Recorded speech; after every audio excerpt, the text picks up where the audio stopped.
right, guys, 2 weeks. I've got a podcast episode coming out where I was talking with a friend of mine on her podcast about masculinity and what does that look like and what does that mean. And we talked for an hour on this podcast. It's going to be really good. I'm very excited about it. But preemptively leading up to that, there are a few things that we didn't necessarily talk about in there, or experience that I've had just recently that I think are even personally just very important to note and to understand about myself as I'm on this journey as well, right? I mean, that's kind of what Amy Hines Real Talk is about from the beginning. It's always been, it's not that I've arrived somewhere, I'm just taking you along my journey where I'm learning new things along the way, and hopefully you have a little fun along the way and you learn some things along the way, and it helps you get introspective and thoughtful.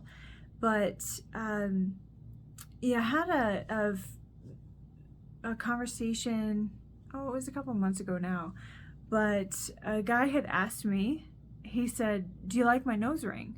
Does it look good?"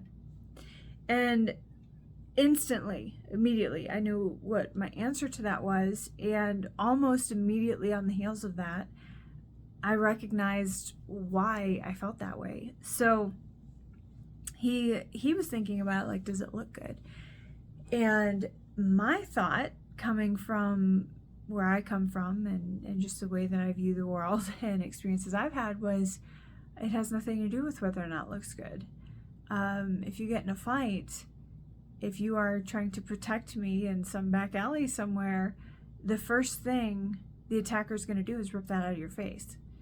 And so tactically speaking, it's not tactical. Why would you have that in your face? It's just something that's going to slow you down in a fight. And not answer, like, that doesn't answer the question of does it look good, but that's never what I'm going to think in that scenario. I'm always going to think about if I'm in a scenario where one of us has to take care of business, at that point you're on the ground with your face bleeding, and now I have to step up. So but I found it interesting that in some ways there are some areas of my life that I should be able to just kind of kick back and be like, hey, does it look good? And I recognize that there's a trauma will cause us to have certain brain pathways, and we start to think about the world, and instead of just aesthetics, we always got to know where our exits are, and we always are thinking about not dwelling on necessarily, but there's always kind of this undercurrent, like an app in your phone that's always running in the background. That's my security app of not only that, but just what am I attracted to, right? I'm not attracted to that. I'm just not. I'm attracted to the opposite of that. And speaking of that, I had a different experience. It's been a long time since I've dated or gone on a real date. I mean,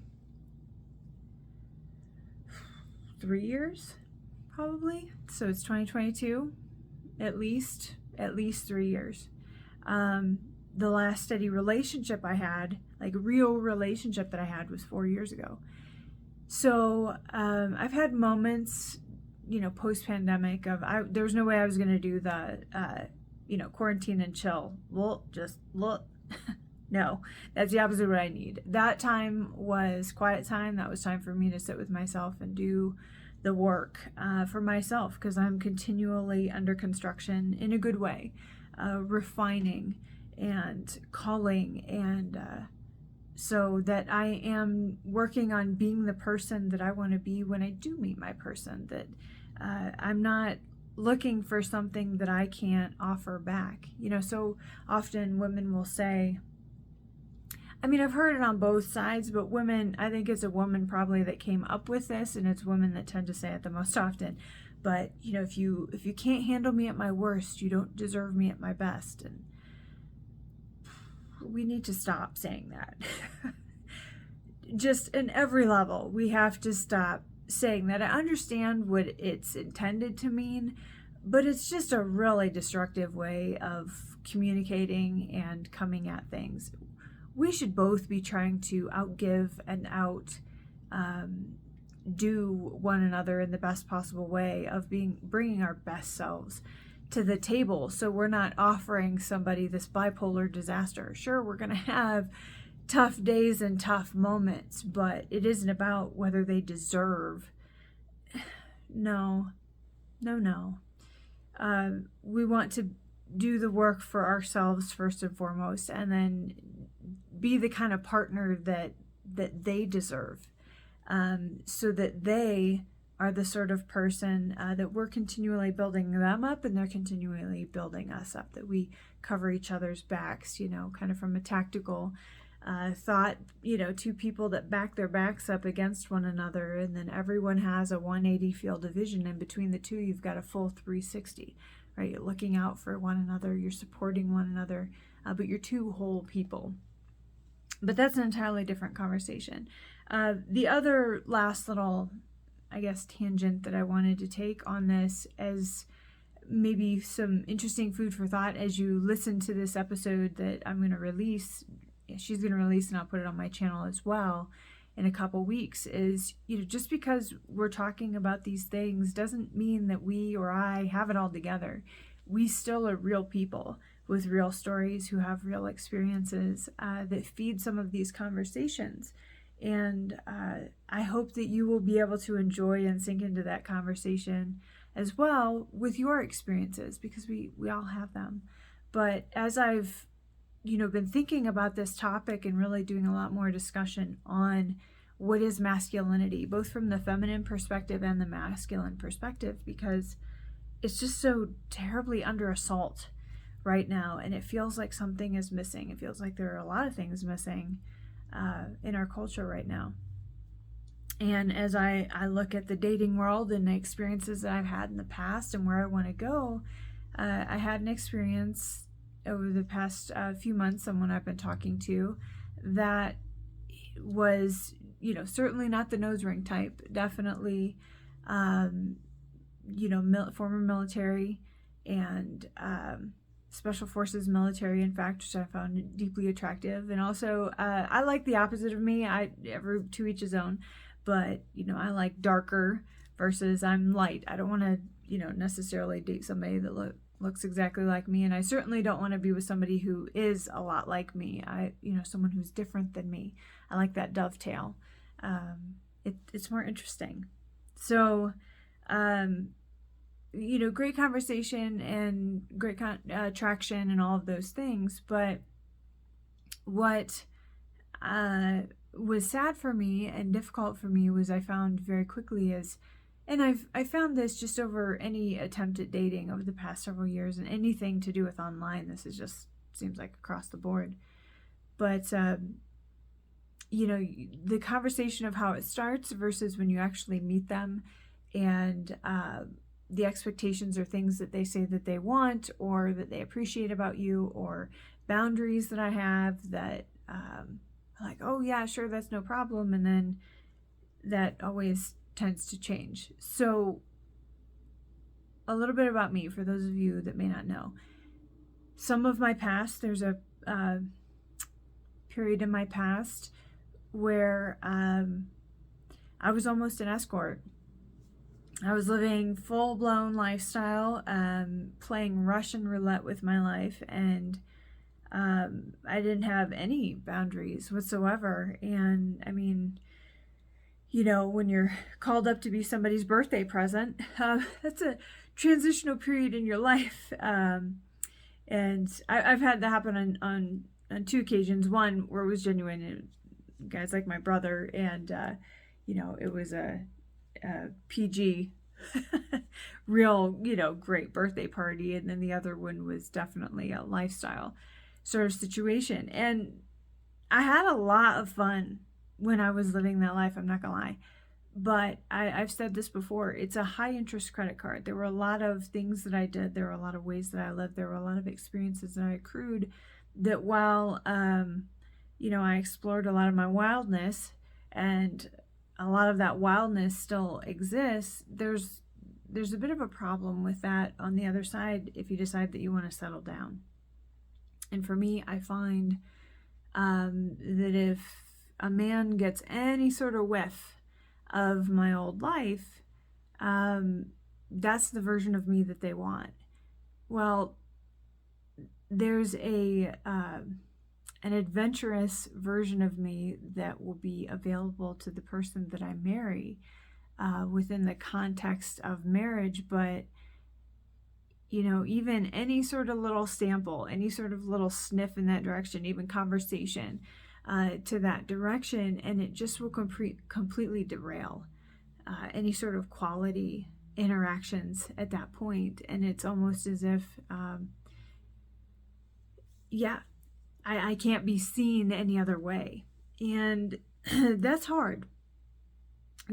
So, and I'm going to do some other content on this too, but I think who we associate with and the lifestyles that we live and the choices that we make and the paths that we accrue and accumulate for ourselves, people absolutely can change.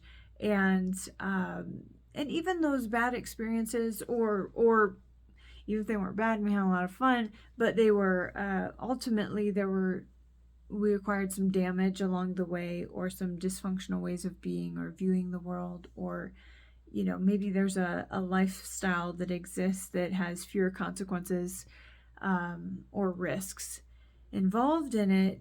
Those things can make us relatable to a lot of people, and I think that is important, that nothing goes to waste. The pain, the bad experiences, the mistakes, the missteps, the things that we just didn't know, that stuff has value. Don't throw the baby out with the bathwater. That gives you the ability to sit with a lot of people in a lot of really hard spaces.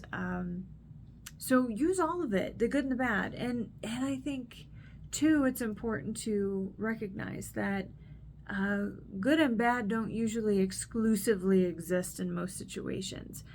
A lot of times they're all just kind of commingled in there. So in your experiences, learn to process through the things that are hard and retain the things that are good and healthy and should move forward with you. But also recognize that there are consequences, one way or the other. Good decisions, there are different consequences. Bad decisions, there are different consequences. So what does that look like? The people that we hang out with, the activities we participate in, the mindsets that we develop, the ways that we invest our time, the ways that we invest our money, all of these things, play out over the course of our lives.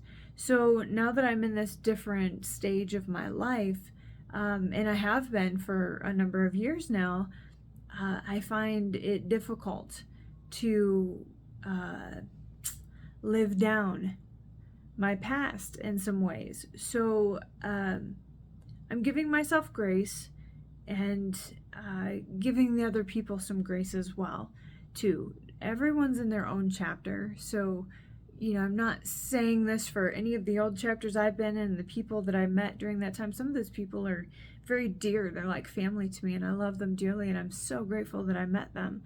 Regardless of the circumstances, they're important to me. And again, there's value in so many things that we can carry forward with us, and just great people that we can love on and incorporate into our experience, and they can kind of grow and change with us. We're all just a project under construction anyway. But recognize they're in a different chapter, and I don't have to be unkind to them or think that they are even a bad person, that they just want something differently. But know that when you've lived a certain type of way for long enough that you've developed a rut, getting out of that rut, or getting that stink off of you, where people don't want to see you in just a certain kind of way, and they want to have, for me, I want to have genuine conversation and a genuine interest in me as a person, and not just what I can do for somebody. And to just be their next drug. I've lived that life, and it can be addicting for both of us. There's an addiction when you are the drug for someone, or for a number of people that you have that in you. There's a certain level of power that comes with it, But again, like a high interest credit card, it takes a toll on you right back, and it just takes a while to kind of recognize that. So I say all of these things to say I'm certainly a work in progress. So I hope you enjoy the episodes that I put out. A lot of it is just me letting you in on my monologue, and hopefully it's helpful to you, or there are moments that it's entertaining as well, because we have to be able to laugh along the way, as well, right? So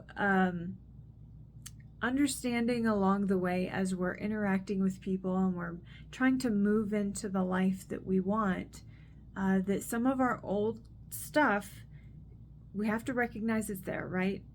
Nose rings aren't attractive to me because there's a trauma mind for me. I look at it from a tactical perspective. I'm not able to appreciate a nose ring in a man the way that other people maybe could. And just recognizing that I know that that's there, and what am I attracted to and why? Are they good reasons? Are they dysfunctional reasons? Are there parts of it that I need to learn to let go of? Are there things that are valuable to me? I am attracted to men who are tactically talented. That makes me feel safe. That makes me feel secure. And we have things that we can talk about. But I find that to be far more attractive, and that's not a bad thing. Even though maybe it comes from some bad places, it's something that gets to stay. It's not dysfunctional. It's still okay to be attracted to that. But to be attracted to people that I can have that kind of intoxicating effect on, that's from my old life. That can't go with me. Certainly I want my person to be just head over heels for me, but I want to be the same for them for healthy reasons. And then the play and the fun and all of that can come out in a safer way, in a secure relationship, in the proper order. But I don't want to be in a relationship where there is that level of control that I could use poorly, but ultimately is going to land me in a relationship that doesn't have the long term that I need, because everything's out of order. So food for thought for whatever stage of life that you are in. Again, get excited. We have a really cool episode coming up. I have a lot more episodes in the shoot that I think you're going to enjoy. And if nothing else, I've had a lot of fun making them. So thank you for participating in my channel. Thank you for all the support, and I appreciate having you along for the journey.